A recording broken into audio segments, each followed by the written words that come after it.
Greetings, everyone. This is Leon with Pride in Providence, and today I have a special guest that I'm proud to have in office, and that's our Superintendent of Providence Schools, and that's Chris Maher. Welcome, sir, to our show. Thanks for having me. I'm glad to have you. How I start my show is I usually get a little background from my guests, talk about where they're from, where they're going, you know, what they're looking for, and how they got to Providence. So with that being said, tell us a little bit about yourself, if you could. So, I mean, I moved around a lot when I was a kid. I lived in New York and Puerto Rico and Texas and Virginia, and just always moving around. So I don't really have a hometown. People always ask where you're from. That's it. I lived in Baltimore for 12 years as an adult, and that's where all three of my sons were born, in Baltimore City. So that's probably the closest thing I have to a hometown. You know, I've always been involved in education throughout my career. I was a teacher, I was a principal, I worked in nonprofits, I worked in grassroots organizing, coalition building, advocacy work, and worked in a number of different areas. And eventually got really interested in trying to help close the opportunity gaps that exist for students. I've always worked in, I've lived almost exclusively in urban areas and cities, and most of my experience professionally is working in cities and public education and urban public education. So, you know, I've been working on that, and I was ready to become a superintendent and was looking around for opportunities, and Providence opened up. My best friend actually moved to Providence probably about over a decade ago, probably 12 or 14 years ago. Okay. So we used to live together in New York, and he's the best man at my wedding, and he's a principal to one of the charter schools here in the city. Okay. And so we came to visit Providence just about every year, every other year. So we were very familiar with the city. We loved it. So I had more than a passing familiarity with the culture and the people in the city.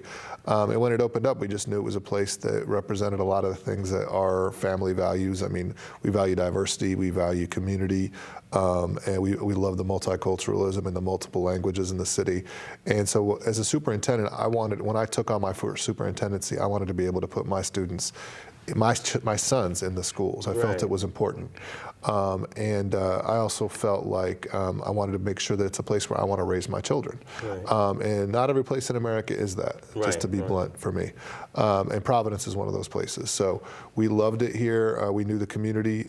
You know, I was blessed with the opportunity to come, and was the interim for I don't know, the first, 7 or 8 months maybe. And then when I took the interim job, I told everybody I wanted to be permanent, wanted to stick around, and I was blessed to get the job, and have been here for almost 4 years now. Right. I remember my wife and I, when we first met you, we were on the Providence Advisory Council, which is what we were asked to look at the applicants, and you were one of them. And I remember one of the conversations that we had with you, and you were very adamant about if you were to get the job that you know. And I think one of the things for a lot of people that gave you credence was when you said you wanted to put your children in the same district, and that's not easy for a lot of parents or even administrators when they know what the struggle of the district that they're dealing with.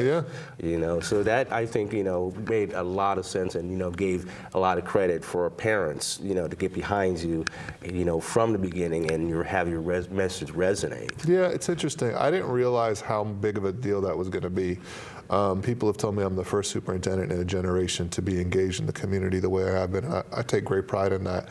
And, but I mean, and other superintendents have either not. I know some of them didn't have kids school age or didn't, but many of them didn't live in the city. Right. I just think it's important. I'll tell you a story. When I was interim, and I felt pretty good about my shot to be permanent. It was sometime in April. 2016, I think, or somewhere around there. Yep. And we were living in Massachusetts at the time, because if I didn't get the permanent job, I wasn't going to pull my kids out of school twice and move them back.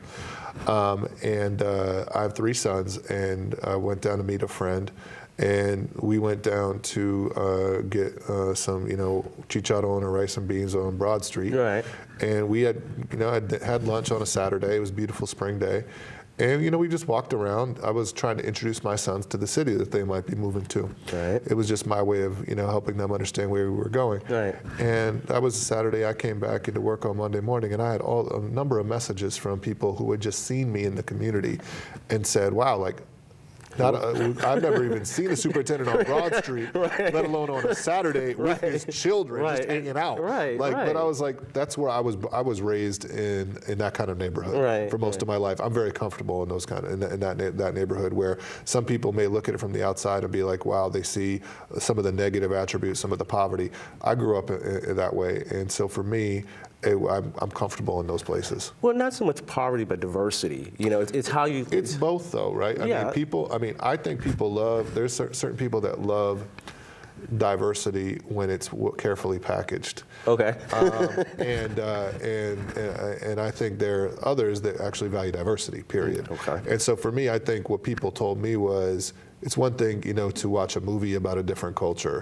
It's another thing to live with them and be involved in them. But that's where I'm comfortable. As you know, we're a multiracial family. Right. And for me, that's one of the I really value diversity, and I think that many of the things that our students get in Providence schools are access to all these cultures that other students do not in other places.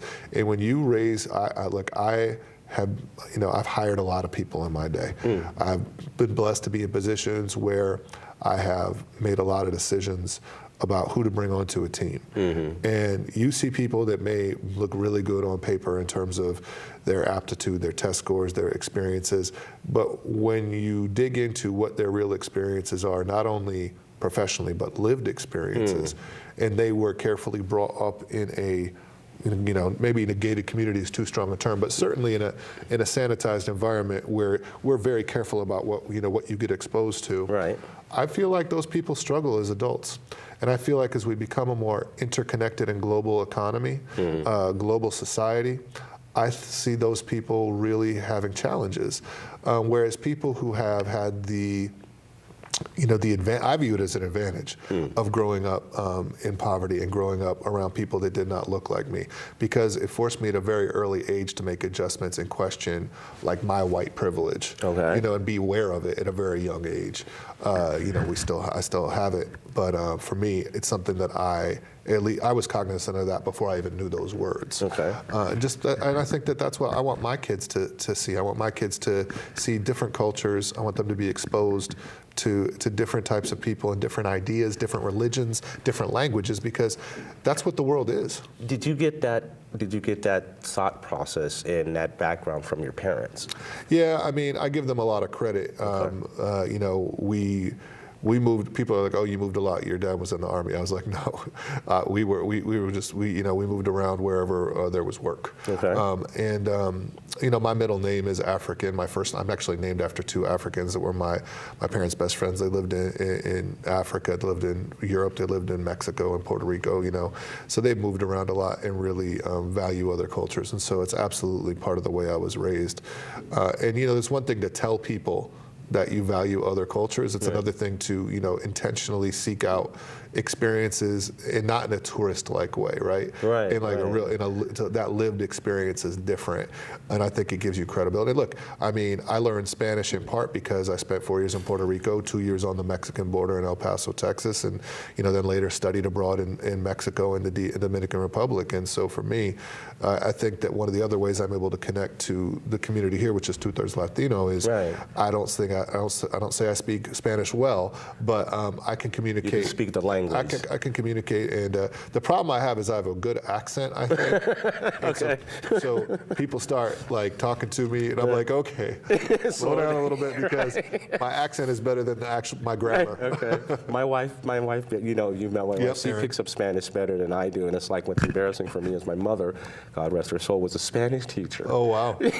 And the thing about it, you can understand, is like she would come home to me. She'd say, "Listen, I taught 300 little kids like you all day. I'm not doing it now." So, but and you were talking about diversity. I could share a story when Aaron and I first moved to Providence. My stepson Robert, coming from West Warwick, it's like, okay, well, this is going to be a culture shock for you. You have to get used to the neighborhood. So it's, you're trying to prepare your children, and I'm like, it's like you have to learn the lingo. So you go, so it's like, when you're walking down the street, you go, yeah, and he's like, okay, and I'm like, no, you don't go, okay, you got to go, yeah. He's like, okay, it was kind of funny exchange. But after a while, he grew growing up in the neighborhood, he got to it, and now I have, my other daughter, and we had one at E-Cube, so we were very immersed in the school system, and, that through, and meeting with you and your education and your outreach definitely helped. Well, I mean, that's for me, I mean, one of the other things is I try to be very accessible. It's not just that I live here and send my kids here. Like I said, I mean, I go out to eat here. My kid plays Little League. My kid plays I have another son who plays at the rec center. My wife volunteers. We spend our weekends. So we live here. We're part of this community. And I mean, as you know, I'm stepping down at the end of this school year. Yeah. But we plan on staying in Providence. My people are like I plan on sending my students, send my sons to the schools. I think they've gotten a great education, and some of them, I have my oldest son goes to a very high performing high school here in Providence. Okay. But I've had my sons have gone to schools that are considered failing by like RIDE or other agencies. And I think there's a lot of reasons for that, and I think all of our schools need to do much better. I mean, I'm 100% about that. But I also think that we paint in very broad strokes sometimes in education. And one of the stories I like to give is we were in Newton, Massachusetts, public schools, which are considered some of the best schools in one of the best school districts in one of the best states for education in America, right? I think that I'm sure that a lot of people do good work up there. But I think that having sons that do not fit in a box, I have sons that are different they learn differently. Sons that don't fit in the stereotypical white traditional suburban box. Right. So they struggled in many ways, and one of my sons really struggled significantly because he really learns differently, and he went to a school when we first got here, a middle school, which, like I said, by most metrics and looking at test scores, they would say, oh, it's not a good school, much worse than the school you sent your child to in Newton. But he thrived there, and he had a great teacher, and he got on a personalized learning curriculum, and he was able to learn in his own way. And by the end of 5th grade, a child who was barely passing math in Newton, and this is not because the curriculum's easier, this is on the standardized test, which is very rigorous, as you know. He was doing 9th grade math and 11th grade English in a year after that.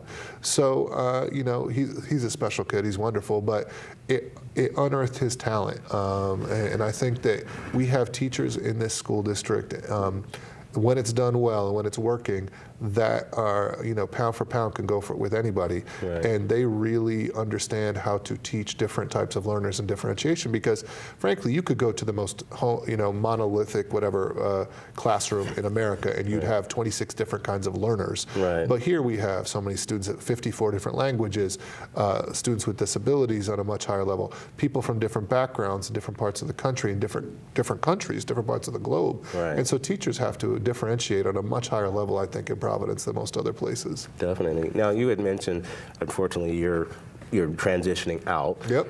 As a part of your transitioning out, let's talk about some of the things that you were able to get going and be a part of, the all-in summits, the bond funding, and some of those things that, going in and going out, you want to highlight some of those things and, Yeah, I think one of the things I'll start off with for me, first of all, everything I've done, I try to do through a lens of equity and continuous improvement. And if you talk to my staff, they'll laugh about it, because I say that all the time. And for me, when you're a district that's been historically low performing, you have to understand how to take credit for what is going well. You can't go from 0 to 100. It just doesn't work, especially in a large organization like this. And so continuous improvement for me, always trying to get better. We set real tactical goals. How can we get better? How can we meet these goals? What are the benchmarks we're hitting?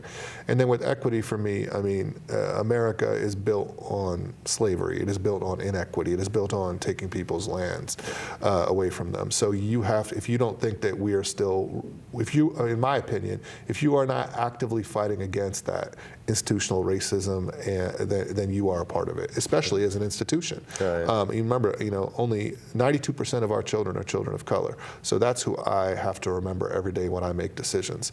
And so we try to make our decisions around those children as much as possible. And so I think we did a number of things that I'm pretty proud of. One is, Providence really led the fight for righting what I believe is a historical wrong. Getting English language learning in our state, funding in our state for the first time in the state's history. history. It's a shame to me that was necessary, and the level of funding is still shameful, right. And totally inadequate. But I mean, there were only 3 other states in America that did not have that funding. Mississippi, which is, unfortunately, for people in Mississippi, and I have many friends there, always 50th on most of these education lists. Montana, which had barely any students that speak English as a second language, and then Delaware and Rhode Island. And so we led that fight. Providence led the fight, and we took it to the State House, and the Speaker, really stepped up, and then the Governor and the Senator, the President, Senate stepped up. And so that was a big win for us. And we took a lot of guff publicly for the ELL DOJ settlement. But what that settlement basically said was, you're not spending enough money on English language learners, and you don't have enough teachers and that are teaching them. So we're trying to rectify that, but that's going to be an issue we have to work with institutes of higher learning and with the state and local government to increase funding. Right. But we've done a lot for English language learners. We opened a newcomer academy for the students that I think we were doing the worst by. Right. I mean, people don't realize it, but we have almost 400 kids a year that come into our district in high school that do not speak English and have been out of education for years. Yeah. That's almost a full high school for us. And we don't know about them. We can't plan for them. We're not funded for them. But we do our best for those kids. But the Newcomer Academy, what we were able to do was really provide when you think about what children have to go to get to this country, some of those children, I think over 100, arrived what's called unaccompanied, which means they got here without an adult. Okay. So imagine being a child and coming here from another country, many of them from refugee camps and other places. And we needed to wrap around and provide them support. So we worked with Dorcas International, Oasis, a number of other really powerful community organizations to make sure that those children at least feel loved and secure and are in an environment that's safe before they go into a large comprehensive high school. Right. So that's another program that we're really proud of. I think that the work that we've done on reducing out-of-school suspensions, while it is not always politically popular, is something I believe in deeply. The school-to-prison pipeline is real. Right. And we did some data digging when I got here. We were suspending middle schoolers 3 times as much as high schoolers. We looked at it in Providence. This is not some national study. This is historically in Providence. If you are suspended once in middle school, you are 6 times more likely to drop out. Now, we know, unfortunately, that some of our children are exposed to such trauma at a young age that they are already making unhealthy life choices at that age. But we also know that and sometimes that is the only means to getting a message to a family and a child. And it's the only means necessary that we have. But other times, I believe that is a result of a non-severe behavior, something much smaller, like this insubordination and disrespect. And insubordination and disrespect to me are about a relationship breaking down. And so we've done a lot, and we've reduced suspensions by thousands over the course of these years. And we're introducing restorative practices in the schools. And is it all a rose garden? Is everything going perfectly? No. Right. Whenever you make a transition, it's not. We need to equip our teachers with the skills. We need to invest in staff in these schools. And we've done that, but we're still in a process. But we're going from a place where if a child disrespected an adult, they were sent home, to a place where when the child disrespects an adult, they have to be accountable for their behavior and have a conversation and and rectify the situation with the adult. Right. Growing up, for me, the worst thing you could do was call my mom. I mean, I was scared of that. Right. That is, now, if you send these children home on suspensions, many of them, unfortunately, it's a vacation for them. I think you're rewarding negative behavior. I think that is, I think it's harder for many of our young people to own up to, yes, I was wrong. I should not have cussed at that teacher. It was my mistake, and I did that because I am facing this problem or this frustration in my life. That's a much more difficult conversation for many of our young people than just to go away for 3 days, play Fortnite, eat Cheetos, and come back to school, because that's what my son would do. I would tell you right now, for 3 days. So I think that what we've done on the suspension work is is a good thing in the long term, and I'm not going to say it has been a perfect implementation. Right. Something that significant rarely is, but I think that's another thing. And then the third thing I'll say, and you brought up the facilities issues, which I think are we can talk about that too, because I think you played a key role in that as well. We've got a few minutes left. Yeah. But for me, I think our kids can do much better than if they are challenged. Yeah. So, and there's evidence for that. Right. And I'm going to give you two things that we've done, and we have a long way to go. I think that sometimes we look at children and underestimate them based on their background, based on the fact that English is their second or third language or fourth language, based on the fact that they came from poverty. I think sometimes, the term is the soft bigotry of lowered expectations. I don't think it's intentional, but I think that exists. So two of the programs that we've done that I'm very proud of, two things we've done I'm very proud of are, we've almost doubled the number of students taking college level courses. Almost doubled them. Okay. And for credit in high school. Awesome. We've opened the P-Tech program. We've participated in the Advanced Coursework Network. We've expanded dual enrollment and AP classes. Right. So kids are taking in high school more rigorous classes, and they're doing well. My favorite story is there's a young woman who is at one of our schools, a low-performing school in general, and she was barely passing her classes, and the Advanced Coursework Network opened up, and she started taking courses at Roger Williams University.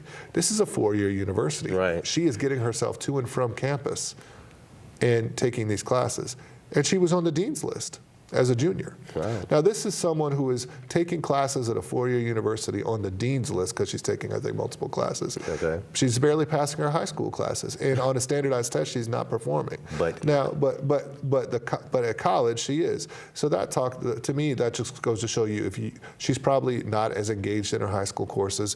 We're not connecting. We have to do better job connecting her coursework to the real world and giving her real value for that. So that's one thing.